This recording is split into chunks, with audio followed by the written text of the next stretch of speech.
manusia. Organisme itu bisa mikroorganisme, bisa organisme besar.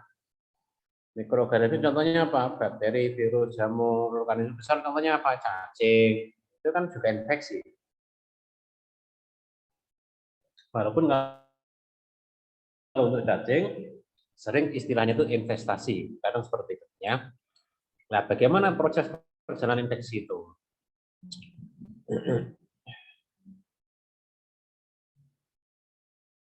Ini kelihatan PPT-nya tuh? Terlihat, Pak. Ya, nggak mau. Infeksi. Jadi ketika ada organisme asing masuk ke tubuh itu punya pertahanan. Ya, apa pertahanannya? Pertahanan umum dan lokal. Umum itu ya berarti apa? Kondisi sistem imun tubuh, jumlah leukosit, ya, imunoglobulin. Pertahanan lokal apa? Kulit itu faktor lokal ya. Jadi kenapa? Ketika kulit luka kita mudah terkena infeksi karena kulit itu barrier dari infeksi. Nah, munculnya gejala klinis itu ketika kemudian sistem pertahanan tubuh kita kalah. Yaitu banyak faktor. Misalnya kita pada kondisi ini ya, COVID ini ya, kita dapatkan ada beberapa orang yang dia terinfeksi virus COVID itu bergejala berat, ada yang bergejala sedang, ada yang bergejala ringan, ada yang no simptom. Apa yang menyebabkan perbedaan itu kira-kira? Ada dua faktor kan, satu faktor host, yang kedua faktor virusnya. Faktor host apa? Ya sistem imunitas, sistem kekebalan tubuh. Kemudian ada tidaknya komorbid, ya. Kemudian usia misalnya, itu faktor host. Yang kedua faktor virusnya. Kita berapa jumlah virus yang masuk ke tubuh kita, kecepatan replikasi virus di dalam darah kita, itu kan ya. Kemudian varian virusnya, jenis virusnya gitu. Dan ternyata di COVID itu kan jenis virusnya kan banyak sekali variannya. Ya. Itu menyebabkan perbedaan. Ada orang yang ini terinfeksi bergejala, itu tidak bergejala gitu. Ya. Nah, ini hati-hati, ya, hati-hati. Bakteri nanti juga seperti itu. Ya, bakteri juga seperti itu. Ada yang bergejala, ada yang tidak bergejala. Kaitannya dengan dua faktor tadi ya, satu faktor host, yang kedua faktor bakteri gitu ya.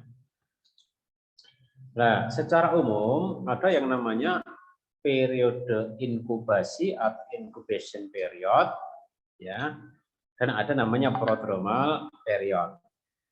Ya. Apa periode inkubasi itu?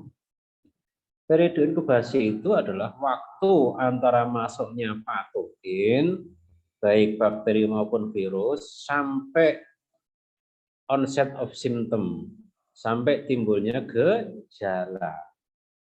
Misalnya COVID Omicron ini. COVID Omicron ini diduga masa inkubasinya 3 sampai 5 hari. Artinya ketika ini hari Rabu ya, ketika hari Minggu dia itu terpapar COVID misalnya, Senin mungkin belum bergejala, Selasa mungkin belum bergejala, Rabu mungkin belum bergejala, Kamis mungkin baru bergejala. Sehingga itu dijadikan sebagai dasar pijakan ketika orang itu kontak pada hari Minggu, maka dia harus isoman di rumah sampai hari Jumat misalnya. Karena apa? Ada masa prodromal. Makasih ya.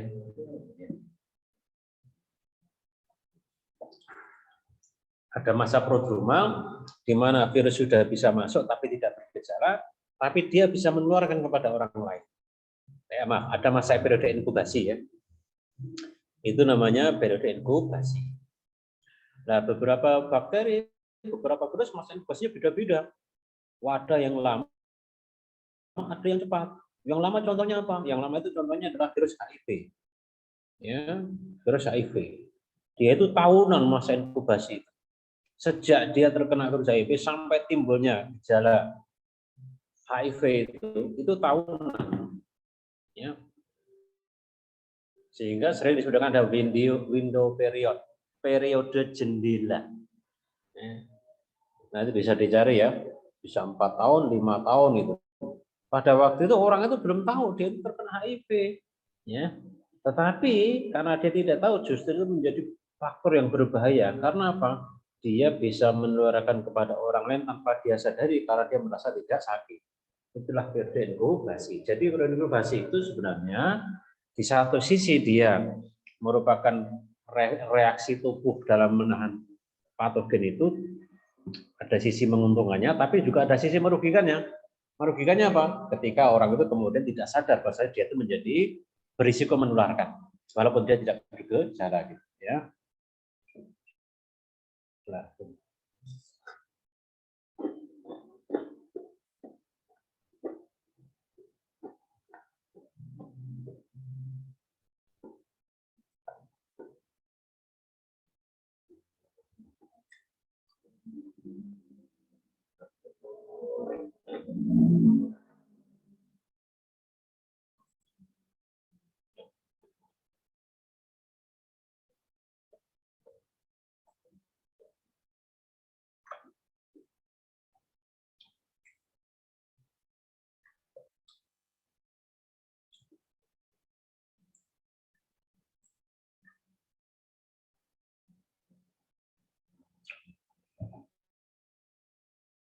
Yang kedua, periode prodromal.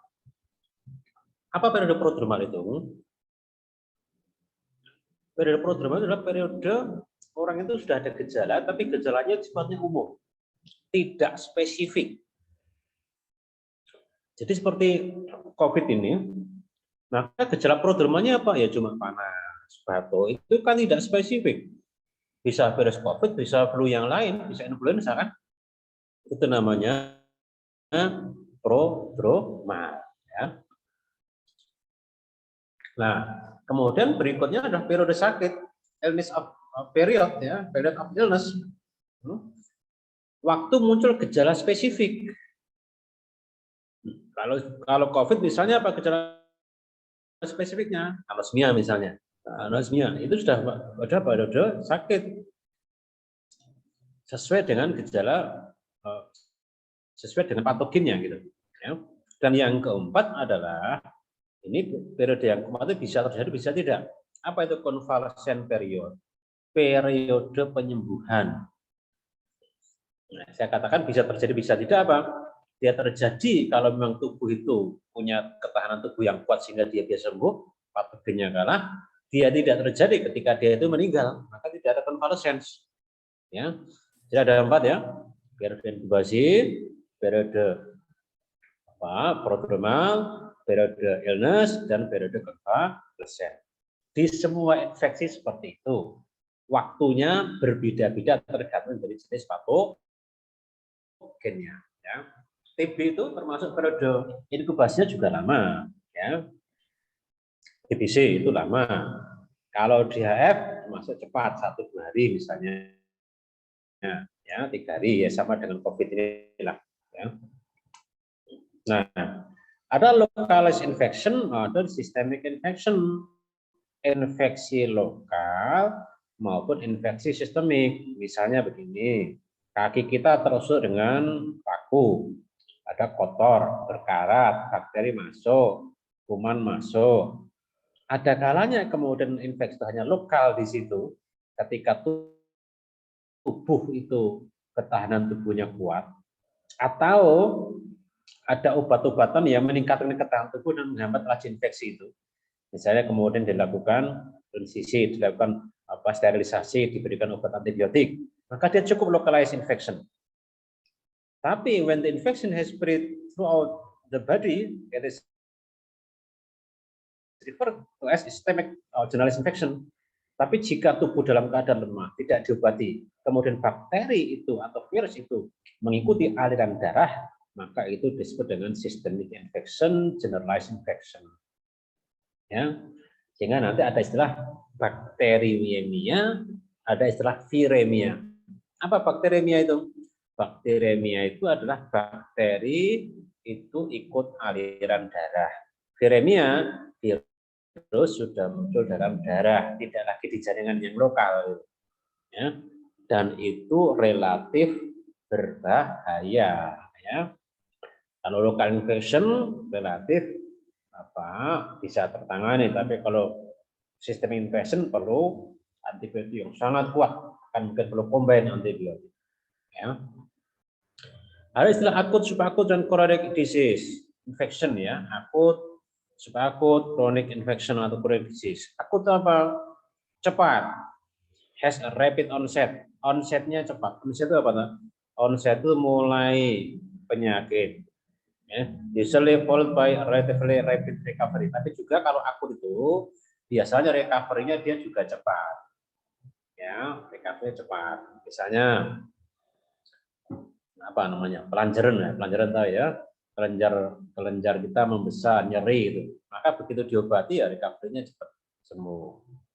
Kalau chronic has an initial slow onset and last a long time.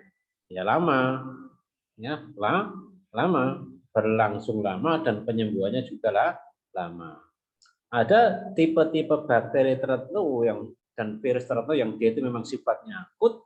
Ada tipe-tipe bakteri tertentu dan virus tertentu yang sifatnya kronis. Virus COVID jelas dia akut, ya. Tipes dia jelas akut, JF dia jelas akut. Tapi bakteri TBC dia itu kronis. Virus HIV dia itu kronis gitu, ya. Nah, di antara akut dan kronis ada namanya subakut. Subakut. Ada kalanya tidak sampai kronis langsung sembuh. Jadi begitu subakut atau akut dia sembuh, maka tidak berlanjut kepada subakut, tidak berlanjut sampai kronis. Atau ada kalanya dari akut sampai ke kronis kalau tadi tidak diobati atau kalau tadi tubuh dalam keadaan lemah, maka bisa berlangsung kronis.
Kemudian ada symptom and sign. Apa symptom and sign itu? Symptom itu gejala. Artinya gejala itu subjektif. Kalau sign itu tanda. Kalau tanda itu objektif. Subjektif itu tidak bisa diukur. Tapi kalau objektif itu bisa diukur. Contohnya, nyeri kepala itu subjektif, maka dia simptom. Ya, kita tidak bisa ngukur nyeri kepala. Jadi kalau ada pasien mengeluh kepalanya pusing hebat, itu benar-benar pusing sungguhan atau pusingnya pura-pura, kita tidak bisa ngukur, tidak bisa memastikan. Ya. Tapi kalau pasien mengatakan saya panas berat, dokter, perawat bisa mengukur panasnya berapa sih suhunya. Nah, maka suhu itu adalah sign. Ya, sign. Jadi sign itu is defined as some type of objective evidence of a disease. Jadi objektif, ya. Kalau simptom adalah subjektif. Termasuk anosmia itu adalah simptom, bukan sign. Dia adalah subjektif, ya, karena tidak bisa diukur. Nah, ada namanya infeksi laten dan nanti ada infeksi manifest. Infeksi laten itu apa? Infeksi laten itu periode di mana kuman itu masih ada di dalam tubuh, tetapi dia tidak cukup kuat untuk menimbulkan gejala klinis. Tetapi ketika tubuh dalam keadaan lemah, sewaktu-waktu dia bisa go back to becoming symptomatic infection. Jadi kalau asimptomatik itu berarti tidak ada bergejala, tidak bergejala. Kalau simptomatik berarti dia itu bergejala. Ya. Jadi latent infection itu adalah dia keadaannya tidak bergejala, tetapi kuman masih ada dalam tubuh. Sewaktu-waktu ketika tubuh dalam keadaan lemah, maka dia menjadi manifest atau bergejala. Maka ada istilah manifest infection, infeksi yang menimbulkan gejala. Ya. Ada primary and secondary infection. One infection disease may commonly follow another, in which case the first disease spread as a primary infection, and the second disease is spread as a second infection. Jadi infeksi primer itu adalah infeksi yang pertama, ya. Sekunder infeksi yang mengikuti, misalnya begini, misalnya ya, orang itu menderita HIV. Nah, HIV itu menyebabkan tubuh, sistem kekebalan tubuhnya menjadi sangat lemah. Maka nanti ada infeksi sekunder, apa itu? Munculnya infeksi TBC, munculnya infeksi jamur. Maka HIV itu sebagai primary infection, TBC itu sebagai secondary infection, ya, karena tubuh dalam keadaan lemah gitu. Jamur sebagai secondary infection. Ya. Nah, step patogenesis penyakit infeksi itu apa? Satu, entry of the pathogen. Patogen masuk tubuh. Masuk tubuh itu bisa lewat kulit, bisa lewat injeksi, bisa lewat udara. Namanya airborne infection. Kalau lewat udara biasanya dia itu adalah penyakit menular, gitu kan ya. Bisa lewat namanya feko-oral. Feko-oral itu bagaimana? Lewat makanan. Misalnya tipes, beberapa jenis hepatitis B, itu feko-oral. Hepatitis A itu pakai transfusi, pakai injeksi, pakai jarum, gitu kan ya. Yang airborne infection penyakit apa ditularkan lewat udara apa? TBC, termasuk COVID ini perdebatannya kan dulu airborne atau tidak. Walaupun sekarang kita mengarah juga ke airborne infection. Itu entry, masuknya kuman. Attachment itu apa? Patogen atau kuman mengikat atau nemplok ke jaringan. Ya, jadi patogen mengikat ke jaringan. Nah, nanti bedanya antara infeksi bakteri dan infeksi virus itu, ya ini dicatat ya, ini perbedaan mendasar. Jadi virus itu dia itu ketika dia tidak masuk ke dalam sel, dia itu tidak viable, tidak hidup. Tapi dia juga tidak mati. Tidak hidup tapi juga tidak mati, tidak viable. Oke. Nah, ketika kemudian, tapi kalau bakteri beda, bakteri itu dia bisa hidup walaupun dia tidak mengikat seluler. Ya. Maka nanti ada bakteri ekstrasel, ada bakteri intrasel gitu. Kalau virus supaya dia itu bisa hidup itu salah satu tandanya pada itu ada namanya replikasi. Replikasi itu apa? Pembelahan virus. Termasuk tadi, kenapa ada orang yang COVID itu kemudian dia gejalanya berat tidak? Ada yang replikasi virusnya cepat, ada yang replikasi virusnya lambat. Ya.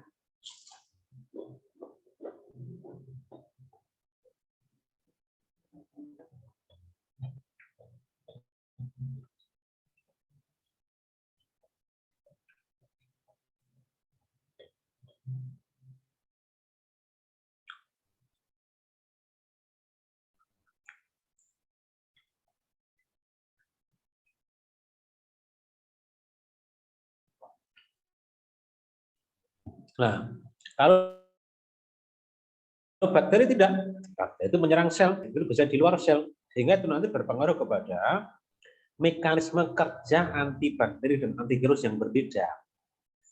Contohnya begini, kalau antibakteri kan namanya antibiotik ya, itu mekanisme kerjanya bagaimana? Merusak dinding sel, merusak nukleus gitu kan ya, menghambat sintesis DNA gitu itu, sehingga bakteri itu mati, menghambat sintesis DNA bakteri, rusak dinding sel bakteri, yang dirusak bakterinya. Tapi kalau antivirus, apa cara kerjanya? Mencegah supaya virus tidak attach ke dalam sel tubuh, ya, mencegah supaya virus tidak fusi ke dalam sel tubuh, ya, menghambat replikasi virus, menghambat rilis virus dari dalam sel untuk menyerang sel lain, itu dihambat.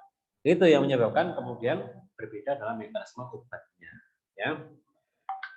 Tahap ketiga multiplikasi. Apa itu? Pembelahan dari bakteri dan virus itu. Tahap keempat invasi, menyerang atau spreading, menyebar. Ya. Menyebar itu bisa mengikuti aliran darah, namanya hematogen. Tapi bisa juga menyebar itu ke jaringan yang dekatnya, ya, ke jaringan yang dekatnya.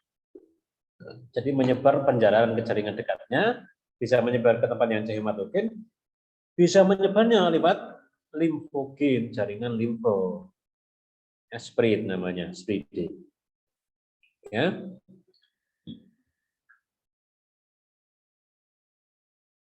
Nah, kemudian evasion of host defense, menyerang pertahanan host, dan yang terakhir apa? Damage to host tissue, merusak jaringan. Yang kemarin kita istilahkan ada istilah nekrosis jaringan, jaringannya menjadi mati kemarin itu loh, ya, nekrosis karena infeksi.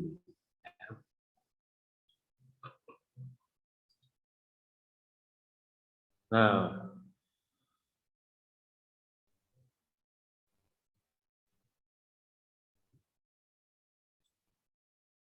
istilah virulensi, apa virulensi itu? Virulensi itu derajat patogenitas. Derajat patogen itu maksudnya derajat kekuatan menyerang. Kalau istilah virus itu virulen, berarti virus itu sangat ganas. Kalau virus itu kurang virulen, berarti dia kurang ganas. Berarti dia itu sangat ganas. Kurang berarti dia kurang ganas. Dan itu ditentukan oleh satu, terutama strain dari kuman itu, strain dari virus itu, strain dari bakteri itu, ya.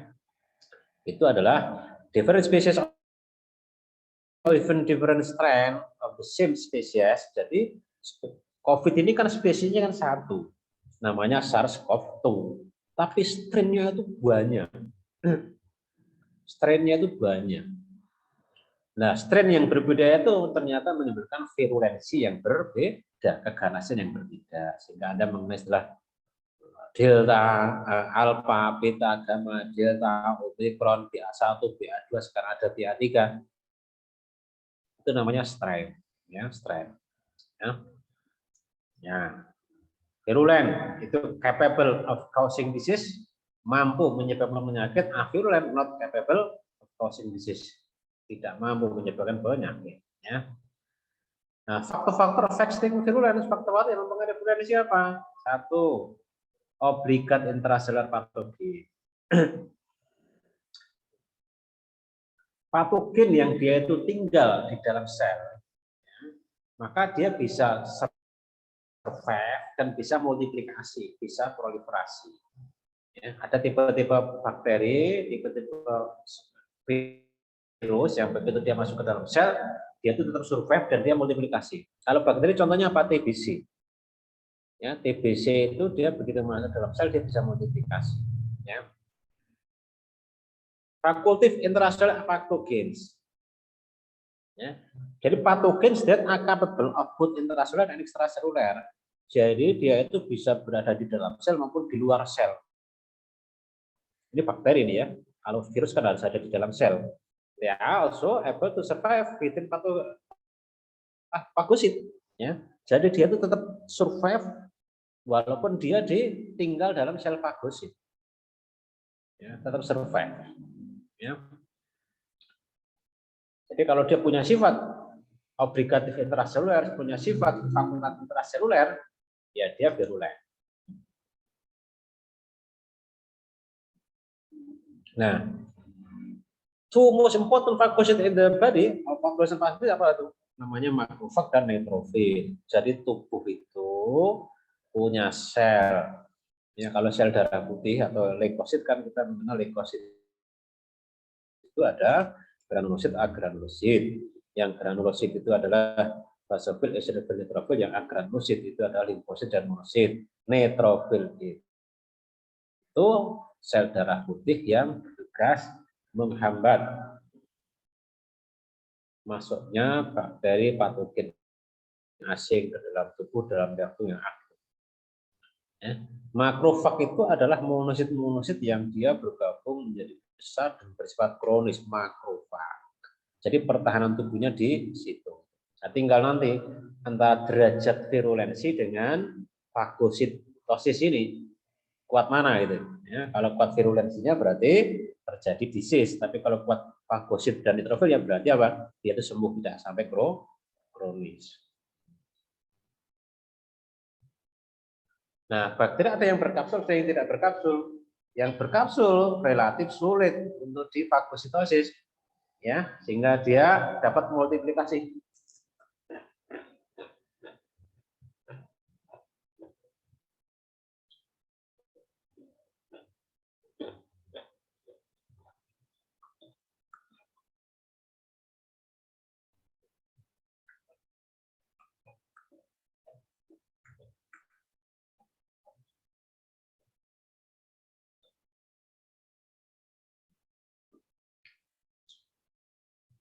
Sementara yang tidak berkapsul dia relatif mudah dibunuh dan mudah difagosit.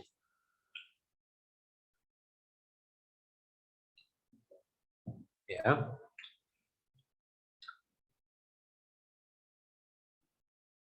Kemudian flagela. Flagela itu apa? Flagela itu adalah salah satu alat gerak bakteri atau mikroorganisme untuk menghindari ya dari pertahanan tubuh. Sehingga dengan adanya flagela ini bakteri itu bisa menghindari fagositosis. Ya, ada bakteri yang dia punya flagela, ada bakteri yang tidak punya flagela. Ini bakteri ya, kalau virus tidak ada flagela dan flagela. Ya.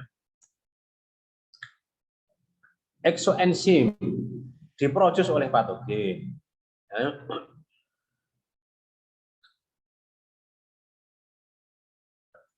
Nah, exoenzim ini ketika dia diproduksi oleh patogen bisa menyebabkan apa? Cause damage to body tissue, menyebabkan kerusakan jaringan. Ya, termasuk exoenzim adalah necrotizing enzim. Ya, kemarin kita belajar namanya apa? Nekrosis. Nah, ini ada necrotizing enzim. Maksudnya apa? Enzim yang diproduksi oleh patogen yang menyebabkan kematian jaringan. Nekrosis. Koagulase, kinase, hyaluronis semua enzim.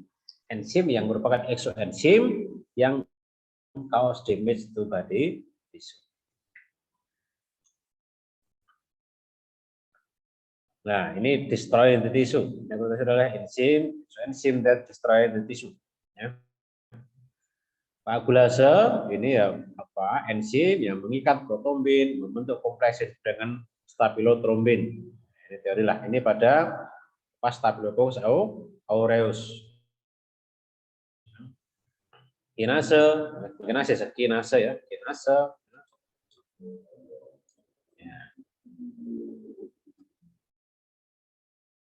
Kinase adalah enzim ya, yang dia itu memecahkan apa itu jendalan, ya, yang kemudian jendalan dalam darah itu bisa lepas.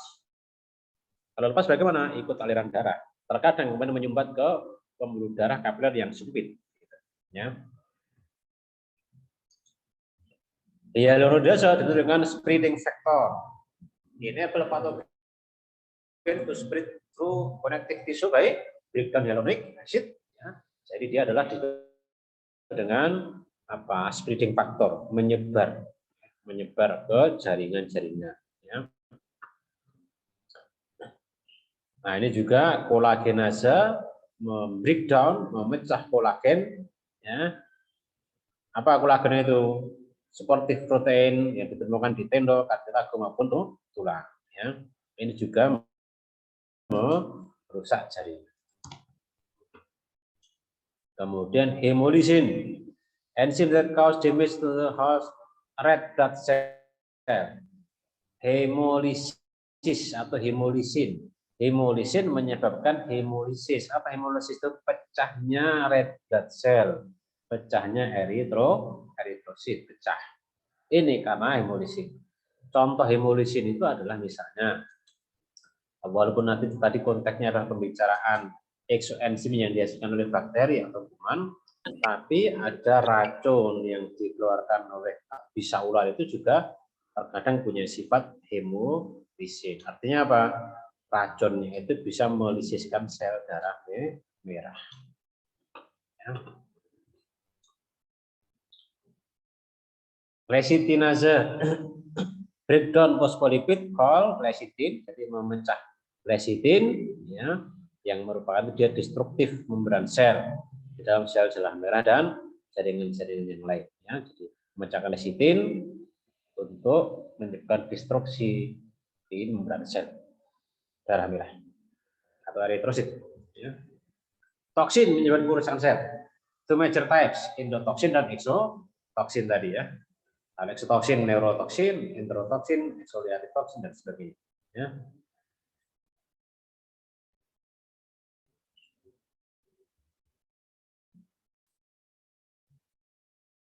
Termasuk yang exotoksin leukocidin, toksin yang menyebabkan WBC. WBC itu apa? WBC singkatan dari white blood cell. White blood cell. What is white blood cell? Sel darah putih. Kalau hemolysin tadi adalah menyebabkan lisisnya pecahnya sel darah merah, kalau leukocidin adalah memecahkan white blood cell, memecahkan sel darah putih. Ya, ini saya kira tadi sudah ya. Belajar invasi tadi lokal sudah bisa melalui celah atau enggak yang ada. Misalnya ureter. Ureter itu apa? Yang udah misalnya ureter ya. Atau dia adalah bronkus sudah. Infeksi pertama di bronkus nanti bisa menyebar ke paru-paru. Infeksi pertama di ginjal nanti menyebar ke ureter, atau infeksi pertama di ureteritis nanti menyebar ke vesika urinaria. Itu namanya melalui celah atau rongga yang ada. Saluran limfatik namanya limfogen.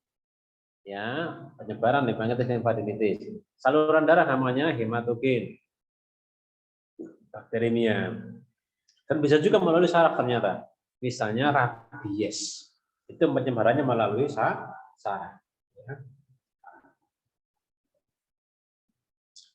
Nah, tanda infeksi apa? Panas, berkeringat, menggigil, ini tanda yang tidak khas ya nih ya. Tadi kata sebagai prodroma tadi. Kecuali nanti kalau ada tanda khas, berarti sudah masuk periode of illness. Ya, periode of illness. Oke, ini secara umum seperti ini. Ada pertanyaan?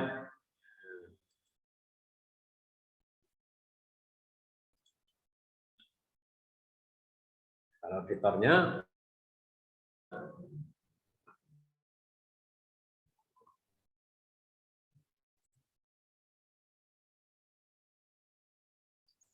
ada infeksi virus sedikit. Saya buka.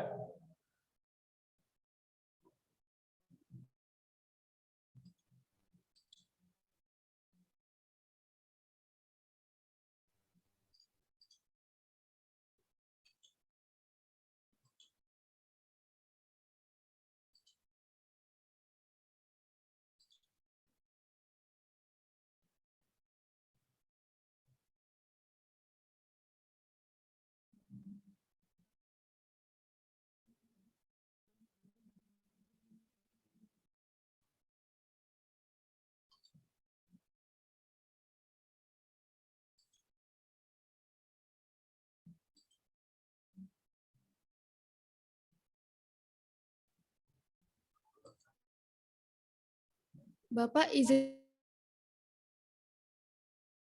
yang Bapak. Oh ya, apa? Tadi kan Bapak bilang ada tugas per kelompok. Nah, itu kelompoknya dibagi berapa? Terus yang Tadi kan yang tornya kan sudah saya WA kan tadi di Korea, wanita itu. Jadi mulai pertemuan yang ke ini saya share dulu ya, saya share dulu ya. Saya share dulu.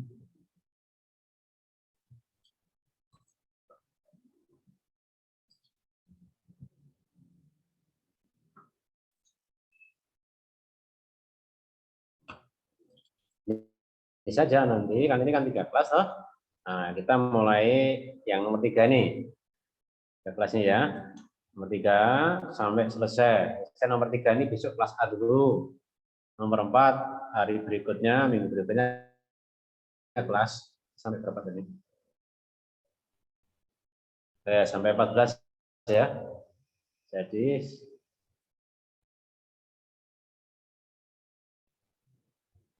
gini, yang nomor 3 tadi misalnya kelas A, nomor 4 kelas B, nomor 5 kelas C. Nanti kembali lagi ke kelas A, B, C gitu. Gitu ya. Kelompok saja nanti. Mudeng itu? Ya. Untuk kelompoknya per kelas dibagi lagi. Apa? Kelompoknya per kelas dibagi berapa ya? Satu saja enggak apa? Jadi per kelas, nanti gantian ya. di per kelas itu mempresentasikan satu materi seperti itu, Bro? Ya, misalnya besok pas pertemuan keempat atau besok itu kelas A dulu yang presentasi. Ya. Ya. Nanti saling melengkapi lah, yang kelas B, kelas C nanti mendengarkan dan nanti kita klarifikasi gitu.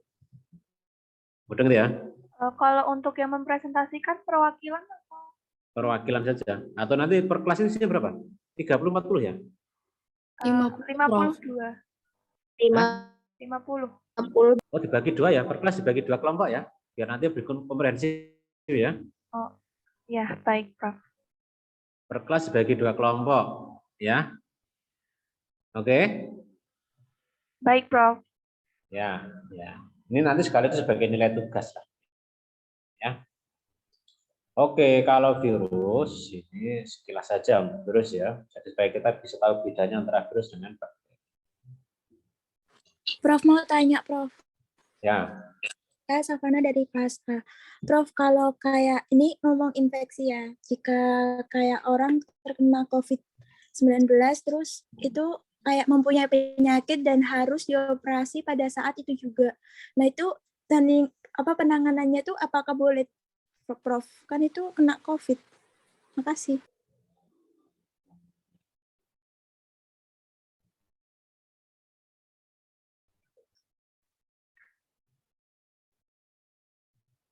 Makasih ya. Pada prinsipnya boleh sebenarnya. Pada prinsipnya boleh. Tetapi harus dilihat timbangannya begini. Apakah operasinya sifatnya sito emergency atau tidak? Ya. Kalau operasinya itu tidak emergency, tidak sito, biasanya ditunda. Ya, ditunda.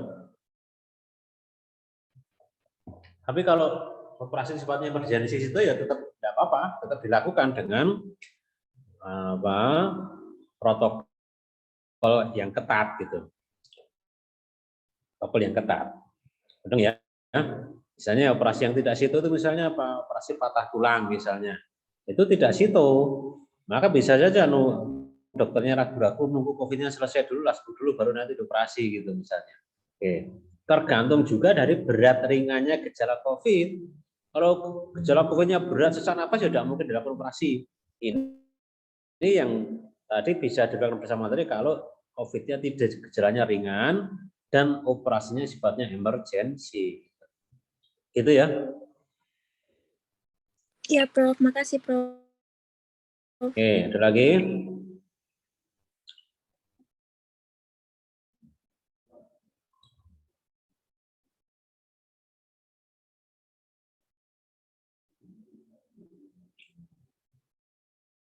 Sekarang virus, ya, virus. Apa karakteristik virus itu? Ukurannya kecil, 10 sampai 300 nanometer. Kalau bakteri itu ukurannya bisa 100 kalinya, 1000 nanometer. 1000 nanometer.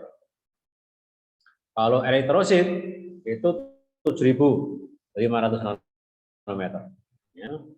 Bayangkan ya, jadi eritrosit, sel darah merah itu 1.500-an, bakteri 1/7-nya, 1.000-an, virus itu 1/10 dari bakteri, 1/100 dari bakteri sampai 1/3 dari bakteri, macam-macam.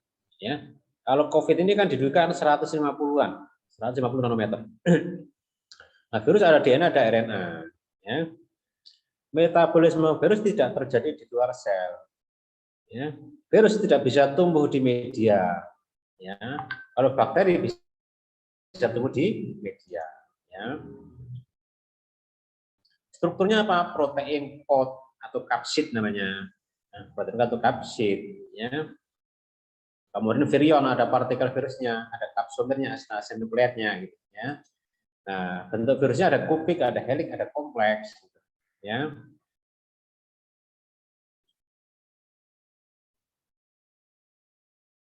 Macam-macamnya ini, misalnya ini, macam-macamnya family DNA virus, poxvirus, variola, molluscum, ya, herpes virus, herpes simplex, termasuk DNA virus. Ya. Yang ini, RNA virus, octomysovirus, kemudian rhabdovirus, ya, virus, flavivirus, dan sebagainya. Termasuk SARS ini adalah RNA virus. Ya. Nah, efek chemical dan physical, virus itu aktif, inaktif pada suhu 56 derajat lebih. Sehingga dia itu masih bisa hidup 30 menit pada suhu 56. Kalau sudah 30 menit dia itu mati. Kalau suhu 100 derajat beberapa detik langsung dia mati, rusak. Istilahnya rusak, mati ya. Nah, sehingga apa? Penyebaran virus di ruang terbuka kena matahari itu menjadi lebih lambat. Karena apa? Dia cepat mati. Ya, cepat mati. Tapi pada suhu dingin justru dia itu stabil. Bisa minus 40 sampai minus 70. Sehingga misalnya begini, kalau ada material yang terkontaminasi oleh virus COVID disimpan di kulkas, virusnya masih bisa tetap viabel. Karena apa? Justru dia itu aktif, stabil pada suhu dingin. Ya. Nah, kecuali di aktifnya nanti stabil ya, stabil itu baru aktif nanti ketika dia masuk ke dalam sel. Kalau misalnya itu kena tangan dan tangannya apa tidak masuk ke dalam sel, tidak masalah. Oke.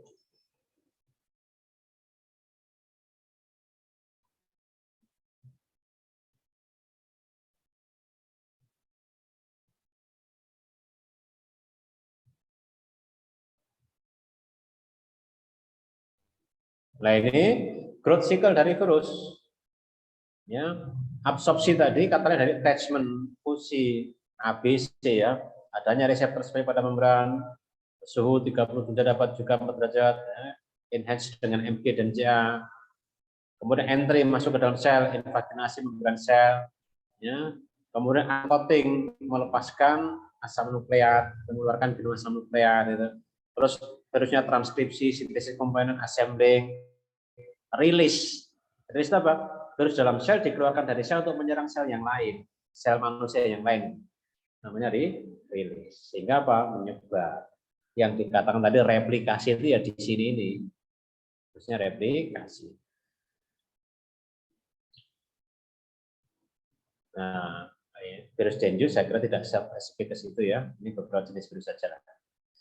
Jadi kesimpulannya untuk membedakan antara bakteri dan virus itu hanya bisa hidup ketika dia masuk ke dalam sel, replikasinya di dalam sel.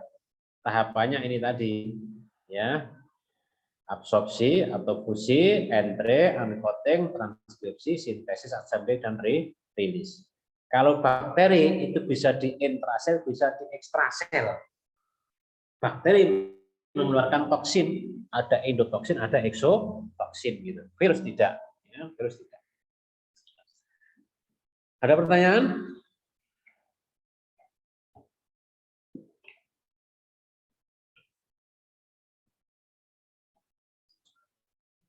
Saya share ini coba.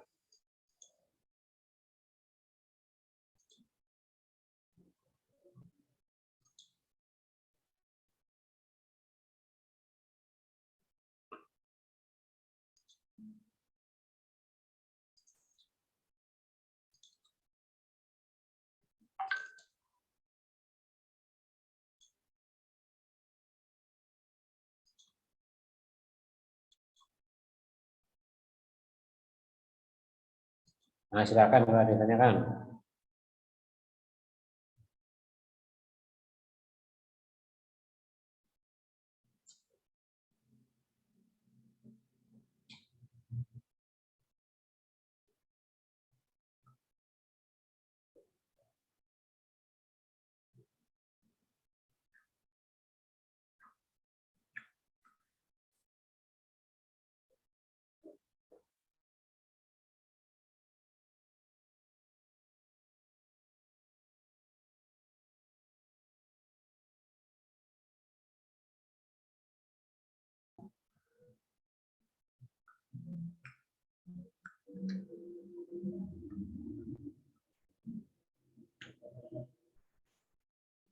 Tidak ada?